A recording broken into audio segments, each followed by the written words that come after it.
Good evening, everyone. Welcome to tonight's episode of Coach's Corner. As always, I'm the host, Rick Russell. This is head coach Jonathan Calder. Tonight we're going to talk about our next opponent, the 0-2 River Pilots. We're also going to have a few Seminole football players join us this evening to talk about last week's game against the Bridgeport Bulldogs, and we'll discuss a little bit with them about the upcoming game against the River Pilots. Coach, before we dig into this too deep, big win last week against the Bridgeport Bulldogs. Defensive shutout, put up 48 points offensively.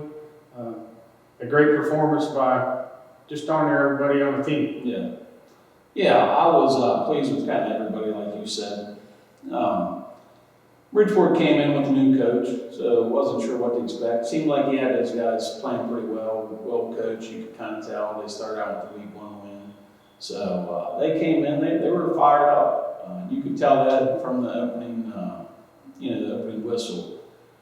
I thought the first quarter we were a little sluggish on defense. They were kind of gashing us up the middle for some longer runs. Not I shouldn't say long. Right. 4, 5, 6 yards, getting first down, kind of keeping us off the field. I would say that was a little bit of their game plan, keeping the offense off the field.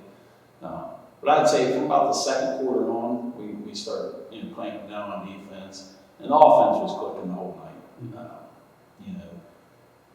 They, for some reason, covered Chance one-on-one, which didn't understand that, which he torched them for a few touchdowns there. And we had some big games from Cooper Howe and A.J. Rutter, tailback.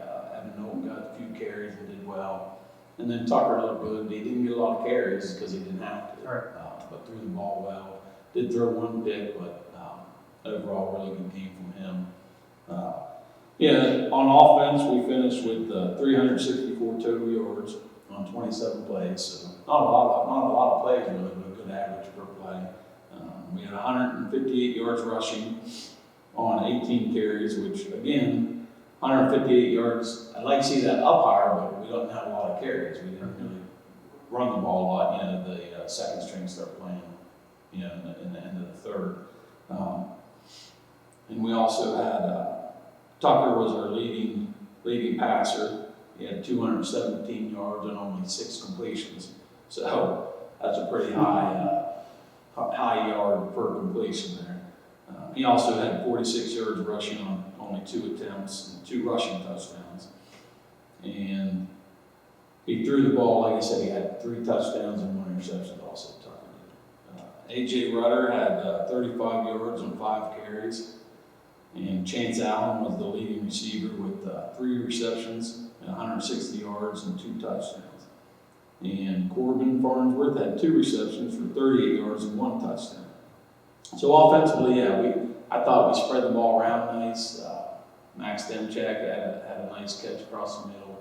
So it was a nice spread around. A lot of people touched the ball, which that's what you want. They all put work in, so it's nice to see those guys get the touches during the game. Defensively, like I said, we started a little slow, but we ended up with 1 interception from Logan Powell on defense. That was the only turnover we got. And then we held Bridgeport to 105 total yards and 0 points, which, I'll take that every day. That's awful.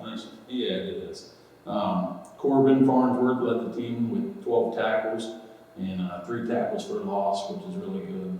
A.J. Rutter had 7 total tackles and 1 tackle for loss. And we finished the game with 11 tackles for loss. So that means, we had a lot of penetration, a lot of guys getting in the backfield, which is good to see, and 3 sacks. 1 from Tyler Whitaker, 1 from Clint Rader, and 1 from Ashton Bass. So on defense, I thought started out a little slow, which sometimes understandable. And then we started getting after them, second quarter on. I think from the second quarter to the end of the game, they only had about 60 total yards. So put the clamps down on them for 3 quarters. Special teams, I thought really the punt and kick returns were amazing. Punt returns, Cooper Howe had 3 for a total of 128 yards and 1 touchdown, almost 2. He took 1 to the 3-yard line. A.J. Rutter had 1 kickoff return, the only kickoff return we had, for 17 yards. And then Max Demchak also had 1 punt return for 39 yards. So he had we almost had 200 yards in the return yards on not that many returns, so it was great per average type of things. And then White Cohen finished with, he was 6 of 7 for extra points, so only missed one, and did just an excellent job on kickoffs. High kickoffs, some of them down to the 7, 8 yard line, so really good job on those. But anyhow, yeah, I thought we executed kind of in all phases of the game, offense, defense, and special teams, which that's something that's going to have to carry over, and it's going to have to even be better, tomorrow night. With River coming in here, we've just got to step up the game, and the kids know that, and I hope we see it tomorrow night. Yeah. It's great to see Wyatt get back on track. He kind of struggled there in the second half of the Belper game, so a young kid like that's positive to see him get back on track. And you talk a little bit about Corbin Farnsworth dominating on defense, and once again James Allen on offense. Yeah. 3 catches, 160 yards, and 2 Right. touchdowns. It's pretty remarkable. When we return, we'll have our first guest of the evening, Corbin Farnsworth.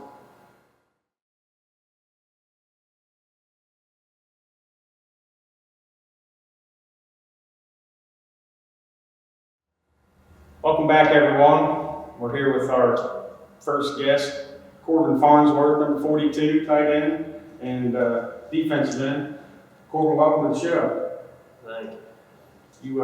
Congratulations on your performance Friday. That first half on defense was lights out.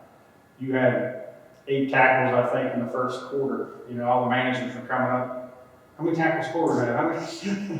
So, yeah, you got your 10th tackle early in the second quarter, and finished with 12 tackles on the night, and 3 of those for CBLs, caught behind the line, which was great. And we can't not talk about your offensive performance either. You had 2 big catches for 38 yards and a touchdown. So glad to see you out there doing all you can for the team, of course. And I don't think, at times, I wondered if they even had anyone ever caught that way, because it was like play after play, Corbin Farnsworth on the tackle, Corbin Farnsworth on the tackle. But I don't think they tried to disguise anything, really. What did you see out there? Was it their formations that helped you succeed? Was it the scouting report that Coach Shoemaker and Coach Sherman put together? Yeah, that did help a lot. Nothing really. Most of it was on the scouting report for sure. They didn't block me most of the time, but just read and made the right play most of the time. But yeah, scouting report definitely helped. Yeah, that's good. I know we talked last week about that. I know Coach Sherman's a great friend of mine, and I have been around him for the majority of my life. But I know the time that he dedicates into watching film of opposing teams, like hours and hours and hours, over and over and over, and always puts together a super scouting report with plays and tendencies, and so that's great to have as a defensive player. So I talked to Coach Calder today of football signups. Shot him a text and said, "Hey, any surprises?" And he said, "Yes, Corbin Farnsworth." And I was like, "Heck yeah!" Because I've watched you play basketball. I've watched you since you and my daughter are the same age. So I've watched you play sports and your aggressiveness, and you play with a lot of passion, of course. But my eyes lit up for sure, knowing that you were coming out, and instantly, I thought, we lost a great player last year at graduation, and Landon Knight, who played tight end and defensive end. And you stepped right in there and have done a fabulous job. And so you're a sophomore right now. You didn't play last year, and I've known you and your family for a long time, and I know that that farm keeps you busy down there, and then you usually play basketball all summer. So it's no surprise to me that you didn't play last year. But I know you got a lot of super close friends on this football team, so I'm sure they had something to do with maybe poke you a little bit, saying, "Hey, come on." So, Yeah. what happened there? What made you decide to play this year? Yeah, I just felt like I was missing out on some stuff, but yeah, I just didn't want to regret not playing like later in life. But and then I golfed last year. That was fun. But I just wanted to try something new, and yeah, I just hanging out guys around here, and it's fun. Perfect. Yeah. This locker room's a great place to be, without a doubt. Without a doubt. You're a better football player than golfer. Yeah. Yeah. Never seen you golf. So I asked Coach about a month ago, just kind of hadn't watched any practices, hadn't been to 2 days or conditionings, or so I asked him how you were doing out there. How quick you were learning techniques and your role as a defensive end and a tight end. And he told me that he's never seen anyone absorb so much material so fast and actually fully understand what the heck's going on. And like I said before, I attended virtually every awards banquet that Skyview had to offer, and you were in every one of them. So that doesn't surprise me one bit that you picked up so quick. Explain to us how things are going this season and what you've learned from other players and from the coaches, and what you need to work on moving forward. Yeah, just working every day. Tight end position, just learning all the plays right now, but defensively, just keep working, getting better. I know now what to do, pretty much just get better at that, really, but a lot of players around here help me out all the time, but yeah. That's good. Your position, defensive end this week, is going to be a crucial point to the outcome of this game, because this Dennis boy from River, which we'll talk about a little later, he's got a lot of speed, and he's agile, and like Coach said, he's patient, and he's going to wait on his cuts. And the defensive end is very important to set that edge and stay there and not let him outside, force him to the inside, and let the linebackers clean up the mess. So now let's talk a little bit about your work ethic and your toughness. And I think that's why in these first 2 games you've really excelled. And you've been on that farm all your life, and I'm sure I'm right when I say that you're awake, dirty, sweaty, in that barn before most of the kids on this team even think about getting up. I'm sure you could probably parallel park a tractor and a hay wagon better than I probably could a vehicle. And that comes, your toughness comes a lot from your father. Adam played in this program when he was in high school as well. And then you have 2 excellent grandfathers and Bob and Clayton. So I'm sure they've pushed you to be the best you can be. There's no doubt in my mind that's the type of people they are. They want to succeed in life as well. So give us some of your thoughts on what those 3 have contributed to your life, and particularly in sports, because you had a great basketball season as a freshman. If you'd have told me you were a freshman out there playing with those seniors, I wouldn't have believed it one bit. But you had that toughness to you, and that edge, and that I guess kind of a little bit of a swag to you, Yeah. So tell me how those 3 helped you along the way. Well, first, Grandpa Bob, he helped coach basketball last year.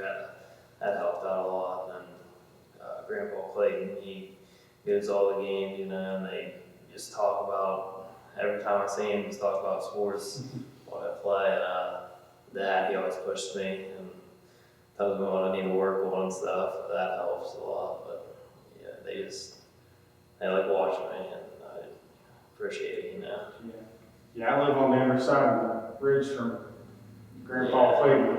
It's been a while since I cruised down there on the side by side of the scene. But Clayton, if you're watching, I'll come see you soon, old buddy.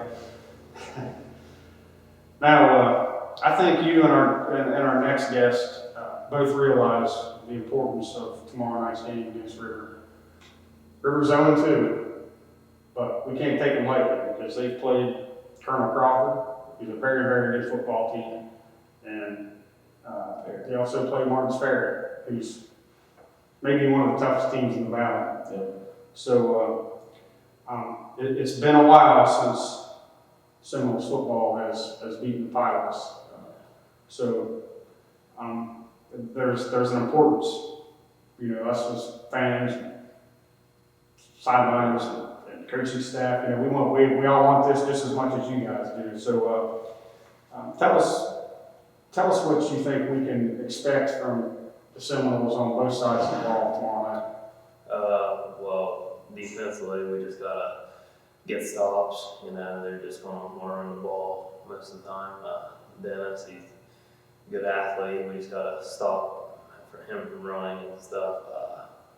And offensively, we just gotta keep making plays and get points on the board. And that's all we can really do. Just get defensive stops. That'll help a lot. Yeah, that's great. I know these coaches got you guys prepared for tomorrow night, so we look for big things. So, Coach, you got anything to add? Yeah, I've been hearing for a couple of years now, you need to get this Corbin Farnsworth kid out to play football. I didn't know much about him. I don't even know if I knew what he looked like. So I'm like, and I heard, he's a pretty big kid. And I thought, well, that'd be great because for one thing, I knew his dad. His dad was a hard player, aggressive, tough football player. So I thought, well, if he's anything like that, I'm all up for it. And then I got a chance to watch him play basketball last year, and I could see what kind of athlete he was. And I still didn't really approach him or say anything. I did say things to Cooper and Tucker, hey, let's try to get him out for football. Really didn't hear much back from that. Spring sign-ups come, and like you said, you asked me about him being there, and I said, yes, he was a sign-up, so I still wasn't sure, because it's easy to sign your name up, and want to play, but he started coming to all install practices, putting the work in, the time in, and he is just a smart kid, very coachable. Anything we tell him to do, he soaks it up, learns it, and literally from day one, he's picking up what we're telling him and putting it on the field. He knows the routes, he understands what we're telling him on defensive end. Defensive end is one of the toughest positions on the field. Yeah. But he was soaking it all in, and the thing is he was playing aggressive and tough. He's truthfully one of the toughest kids we have on the team, which was, huge. I shouldn't say a surprise. It was just exciting, to have a kid like that playing. Yeah, it's been a while since we've had the aggressiveness. Sure. So it was really exciting to see that. Where I wasn't too sure about what he would do defensively. I could see in basketball he had good hands, and I figured he'd play some tight end, wide receiver, things like that. But I wasn't too sure about on defense. But man, he has really excelled at defense. Like you say, 12 tackles, 3 CBLs, just a monster on defense right now. So, and the thing is, it's only 2 games in, and that's all he's played in high school. So he's going to get better and better and better, and he's going to get better at tight end. He's blocking really well. That's another thing that we haven't talked about is his blocking. It's come a long way from the beginning. He picks up things like leverage, and when we run outside, he hook blocks well because he starts to understand. Hey, this is how I need to do it. It's not all about strength; it's about leverage and understanding. And he's done just a great job at it. So, like I said, I can't wait to see what he does the rest of the year. And I think he's going to have a great career, under Central in football and in basketball. Does he say much, Coach? No, it's pretty quiet. He doesn't. The thing is I wasn't going to say it, but he reminds me of the way I played. He and his dad probably was the same way, but I was a very smart player, had to understand things, and I didn't say 2 words really. So he's kind of the same way. He leads by his actions, and those are the players I really like. That's great. Well, Corbin, thanks for joining us tonight. I appreciate you taking time out of your schedule. School's in session now, so and knowing you're going to go and do your homework, right? Yeah, for sure. Okay, when we return, we'll talk to our second guest, Chance Allen.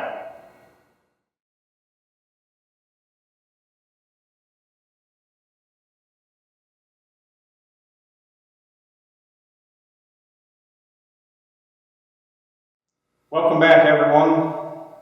We're with our special guest number 2, Mr. Chance Allen. Chance, welcome to the show, buddy. Thank Good to see you in a similar uniform this year, I can tell you that. you. You've had a couple real impressive games, and you're fun to watch. A lot of speed, a lot of height. You can elevate. Do a great job out there, wide receiver. And we lost a critical part of our offense last year in Carter Melton. Carter graduated, and that's kind of one of the spots we needed to fill. Man, you've done a heck of a job at it. So keep up the good work, buddy. Before we start talking about the football side of things, you came over from Beltsville. You played basketball last year, and that's kind of how I met you and got to know you. So tell us a little bit about your transition from coming from Beltsville to Monroe Central. The friends you've made, the staff at school, and what have you. I mean, it was just a smooth transition. People are great, nice. Sports is going good, so it's a fun time. Good deal, buddy. I'm glad to hear that. Once again, fantastic performance Friday night. You had 3 catches, 160 yards, and 2 touchdowns. And like I said, you're so fun to watch. It's like, you catch that ball and you're like, I'm thinking, here comes the corner, and before you know it, the separation's created and you're gone. So, awesome job. Now, you came to a team that had 8 returning starters on offense and defense, and you're new to the system, new to the program. So, everybody's got to work for their job, but virtually there were three spots open, So I know you had to work your tail off throughout the summer. Can you explain how you become a starter and the role that you have right now, and who helped you along the way and what have you? I mean, over the summer I lifted a lot. I studied a lot. I ran over my routes with Coach Nixon and some of the guys on the team, and they just helped me. Good. Yeah, there's a great group of kids here, right? Yes, sir. It brings me to my next question. So when I heard you were playing on live, super excited. Just, I've watched you on the basketball court and the elevation you have and your athleticism and your speed. And I've noticed that you've become pretty close with Tucker and Coop. Very good friends with those guys, and you and I just talked before the show started about your squirrel hunt trip you took with Cooper. So, but anyway, can you tell me a little bit about the friendship you've developed with those two and how they've helped you along the way? And did they have any persuasion in you playing football this year? 100%. They're genuine people, so I mean, we just clicked instantly. So it was good. That's good. How about Darren? Does he give you a hard time? All the time. So I heard a little story about last spring's turkey hunt. Is any of that true? Did you and Tucker really have to chase the turkey down on foot? We did. He was moving. Did you actually chase him? I chased him. I did. We did chase him. That was a great story. I tell you what, when we get Coop on here, and he'll be on here eventually, we'll have him tell the whole story. I'd say he's got all the facts. Oh, yeah. Rumor has it he was watching from behind, He was. shaking his head. Yeah. That's great stuff, buddy. It's early in the season, and this team's 2-0, and you've been more than dominant on offense.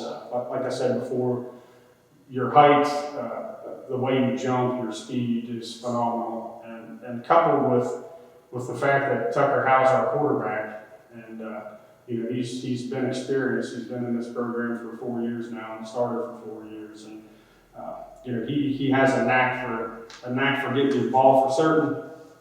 I got to think at some point these teams are going to start double teaming you some way. Yeah. I really do. Because honestly, I don't think there's anyone on our schedule that has the athleticism and the height and the defensive backfield that can cover you. But if they do start to double team you, that's going to open up the passing lanes for Coop and Logan and Max and Corbin. So, what's your thoughts on all that? I mean, like you said, it's not a one-man thing, so it opens up everything for everyone else. It's good, like teamwork. That's what I like Yes, to sir. hear. All right, final question, buddy. As you know, this is the week we play River. Yes, sir. And I know, as a fan, Monroe Central fan, I've been in this program for a long, long time. It means a lot to me. And I really, other than being a sideliner, I'm not on the staff. I'm not out on the field telling you guys what you need to do, but it means a lot. And they've had our number for quite a few years. And they've lost some key players to graduation. I think I'd have to look at the roster, but I finally think they don't have an Isley on the roster, which is good. Those two, Cable and Lucas, are awesome athletes and really great kids. I wish them the best of luck, but we don't have to deal with those. So, what's your thoughts on tomorrow night's football game? What can we expect as fans from offense and defense, Central football? You can expect us to play hard and play to the final whistle. We're going to give everything we got. It's forever. There's a rivalry that we got here, so we're ready to stomp on them by any means. Good deal, buddy. Good deal. I like to hear that. Coach, you got anything to add? Yeah, it's only fitting that Chance and Corbin are on the same show because they're both first-year guys, both basketball guys. So, last year I was dropping my kids off at school every day, in the beginning of school, and I kept seeing this tall kid, 6'3", 6'4", walking in, pretty decent-sized frame. I'm like, who is this kid? I asked Tucker, and he told me. I'm like, why is he playing football? He said, well, he just transferred. So I would see him pretty much after every home game, and I'd walk by him, you're playing next year, right? And he said, yep. That's the only answer I'd get. So wasn't sure if he's going to do it. Come spring sign-ups, I see him in the crowd. So pretty excited that I saw him, but still didn't know what he would have, as far as football goes. I know he hasn't played in a long time. But I was pleasantly surprised when he got down there. He's right about studying his routes. He came down a few times with Cooper and Tucker and ran routes in the early spring and got the plays from us, the route numbers. So he knew them all coming, conditioning and the install practice and all those things. And like I said, I was just really happy to see how hard he worked at it. It wasn't just coming in and thinking he could just take over. He worked really hard, runs great routes, has a lot of good speed. And then when I saw him and he first came, I thought, well, he'll at least be able to play wide receiver. I wasn't sure if he'd be physical or anything like that and he could catch on to defense. But from the beginning, he showed that he could play defense and play corner. He's a shutdown corner, and he'll come up and hit people. He's still got to work on a few things, just like the rest of the team. They all have to work on things. But he showed that he's aggressive from the opening whistle to opening game. So that was a pleasant surprise as well. But nothing but good thing to say about the kid. Works hard, and I really can't wait to see just the whole year progress and see what he can do. Yeah, I talked a lot about your offensive numbers, but your defense isn't overlooked either. You are a lockdown corner because of your size, and I've seen you lay the wood a time or two, huh? Yeah. You like it, huh? Yes. Got some good blocks on punt returns too, so he's doing a good job. Well, perfect. Listen, Chance, appreciate you taking time out of your evening and being with us tonight, and I wish you nothing but the best. We still have a long way to go in this season, and if you continue to progress the way you have through 2 games, so you're going to be an absolute blast to watch. Sure. So thanks once again, buddy. Thank you. When we return, we'll talk about some of the highlights from the Bridgeport Bulldogs football game.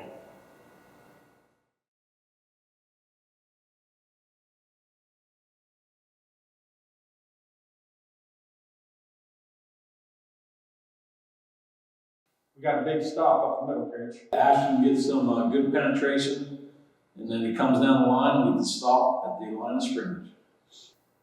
Tucker goes deep to Chance. Yeah, here we run play action, and Tucker throws a nice ball, and Chance makes a nice catch. Logan Powell does a nice job deflecting this pass. They try to run a man down the seam, and Logan does a nice job jumping the route there and breaking up the throw. Cooper Howe with another great 56-yard punt return. Cooper makes a nice kind of over-the-shoulder catch, and I think it's a great block from Tyler Whitaker down the field and finishes off the run on the sidelines. Evan Knowlton's speed gets him around the end for a nice gain. Here we run a sweep with Evan. He gets some nice blocks outside, and he's really close to actually breaking them. Tucker Howell takes it over left tackle for a 29-yard seminal touchdown. Yeah, here we run a counter with Tucker.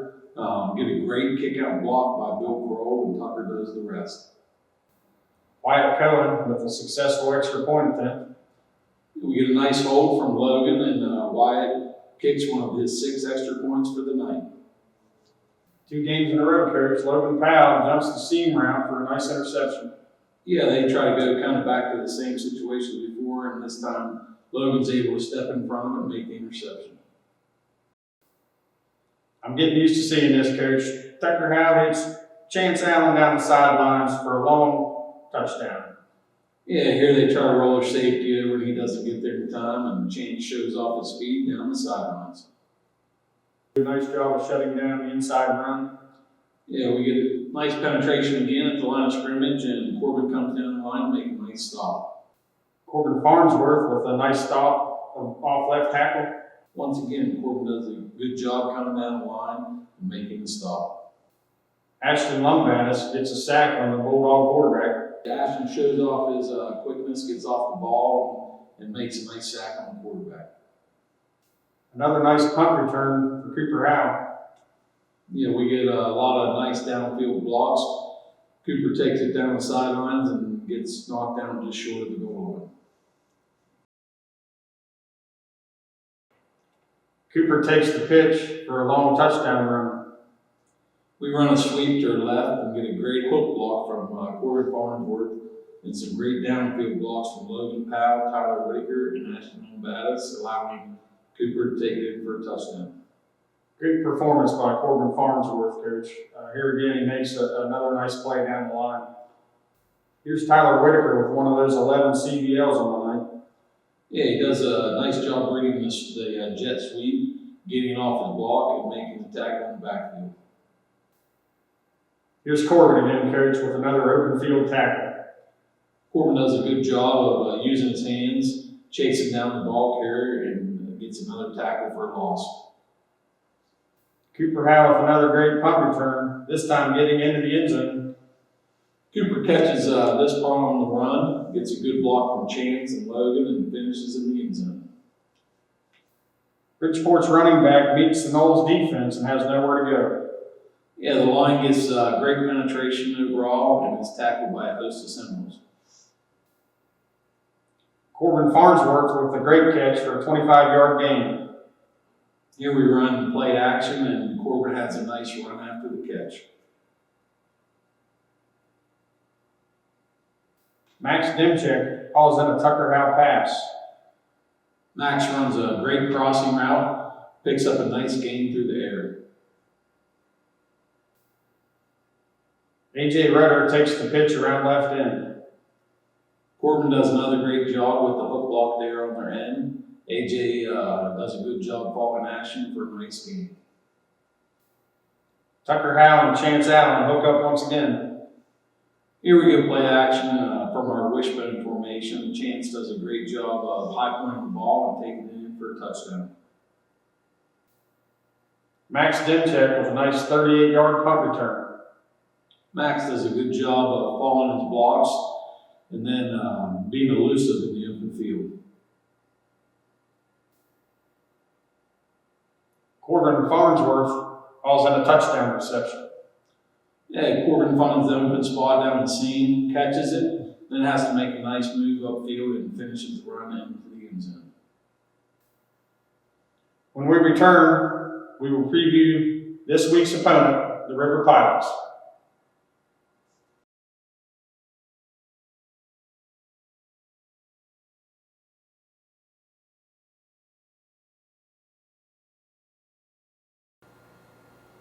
Welcome back, everyone. Coach, week 3 kickoff tomorrow night against the River Pilots. They're 0-2, but they've played 2 really tough football teams. We got our work cut out for us. They've got a lot of speed, particularly in the Dennis kid, a great athlete, likes to run the ball a lot. He's quick, so we're going to have to be on our toes defensively, and hopefully. These last 2 performances from our offense have been spectacular. Hopefully we can keep that moving forward. and put some points on the board, and maybe force them to throw the football a little bit tomorrow night. Right, yeah, like you mentioned, starting out 0-2, that's not like a River team. In the past few years, they've been a really kind of a dominating team for the past 6, 7, 8 years here, so that's unlike them.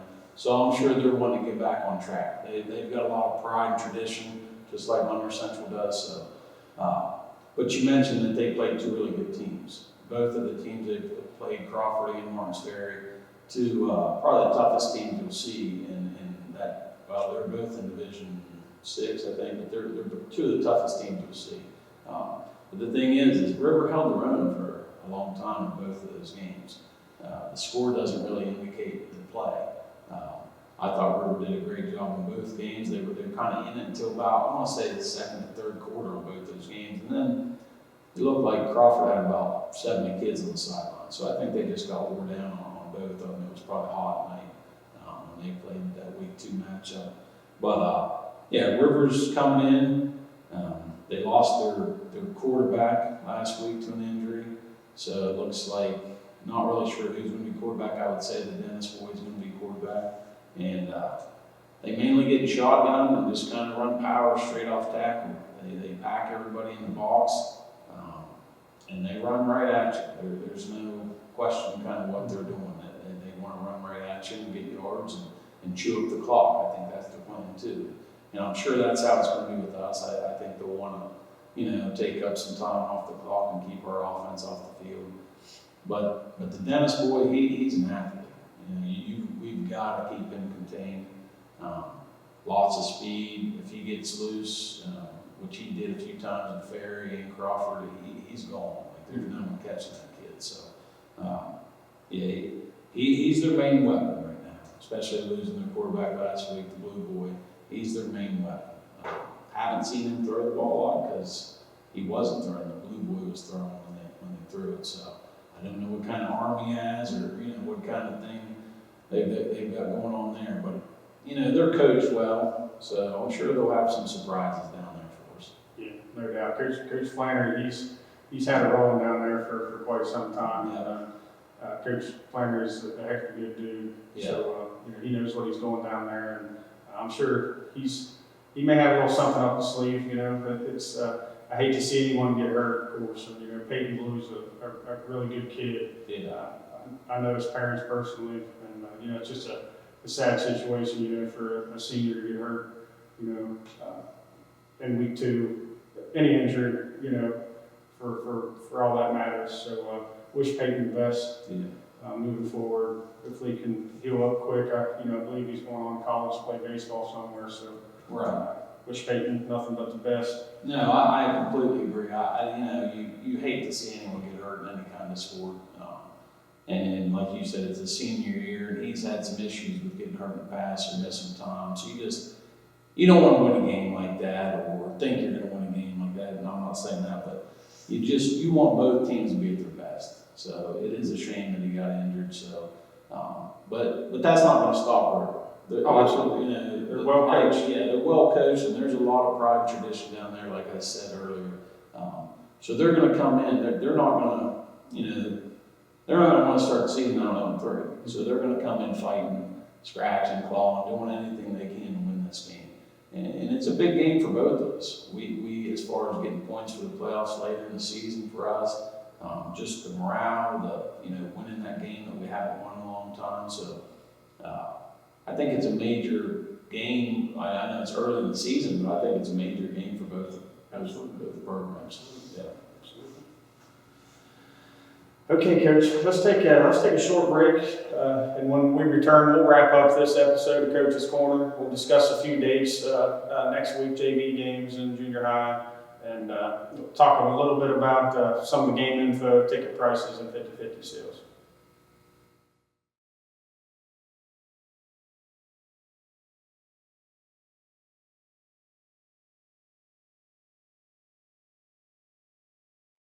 Welcome back, everyone. I'd like to share some game info for tomorrow night's game here at the field.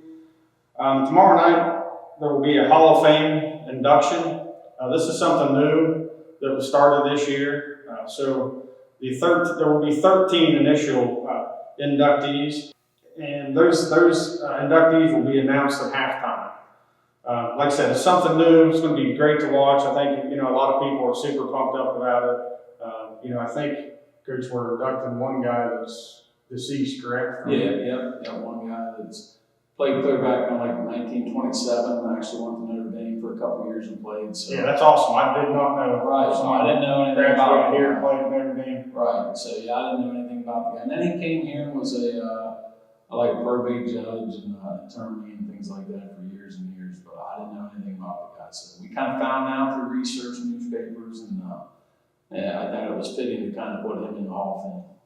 Yeah. A couple other guys, the late Don Longwell also be inducted, and of course, we all know Coach Costa will be inducted, and a handful of football players. But I'm not going to tell you who those are. You're going to come watch it. Yeah.